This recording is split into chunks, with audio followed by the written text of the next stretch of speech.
ఆంజనేయుని తల్లి అంజనాదేవి, కానీ తండ్రులు కేసరి, శంకరుడు, వాయువు. ముగ్గురు తండ్రులు ఎలా అయ్యారని మీరు అడగవచ్చు. కానీ విభిన్న పురాణాలలో విభిన్న గాథలు ఉన్నాయి. కొన్నిటిని ఇక్కడ మనం తెలుసుకుందాం. స్వర్గలోకంలో ఇంద్రుని దగ్గర ఎందరో అందమైన అప్సరసలు ఉన్నారు. వారందరిలో మిక్కిలి అందముగా పుంజికాస్థల అనే ఒక అప్సరస ఉంది. ఆమె ఎంతటి అందగత్తో అంత చంచల స్వభావం కలది. నవ్వు ఆమె పెదవులపై ఎళ్లవేళలా ఉట్టిపడుతూ ఉంటుంది. ఒక రోజున తన చంచల స్వభావం చేత ఒకనొక మహర్షిని వేళాకోళం చేసింది. అందుకు కోపపడి మహర్షి, నువ్వు కోతి మాదిరి చంచలముగా వ్యవహరిస్తావు గనక భూలోకంలోకి వెళ్లి కోతిగా ఉండు అని శపిస్తాడు. మహర్షి నోట శాపం వినగానే ఆమెకు మతిపోయి ఆయన పాదాలపై పడి మిక్కిలి వినయముగా అపరాధాన్ని మన్నించమని వేడుకుంది.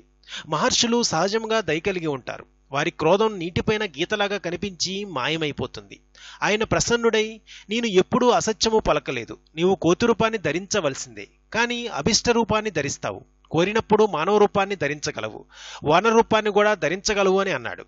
మహర్షి శాపం నిజమైంది. పుంజికాస్థల సుమేశ్వర పర్వత గుహలో ఒక వానరంగా జన్మించింది. భూలోకంలో ఉండే వానర జాతి మాదిరి జాతి కాదు. ఇది ఉపదేవతల్లోని కింపురుష జాతికి చెందినది.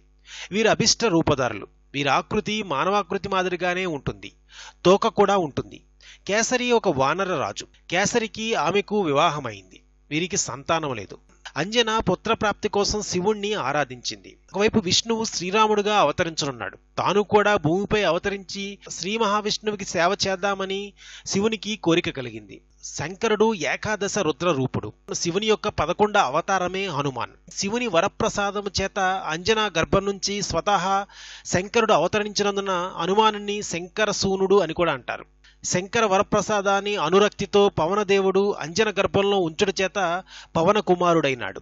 కేసరపత్నికి జన్మించుట చేత కేసరి నందునుడైనాడు. ఈ విధంగా అంజనాదేవికి హనుమంతుని పుట్టుక వెనుకున్న జన్మరహస్యాన్ని పురాణాలలో వివరించబడింది. మరిన్ని ఆసక్తికర విశేషాల కోసం ప్లీజ్ సబ్స్క్రైబ్ టు రెక్ టీవీ మిస్టరీ.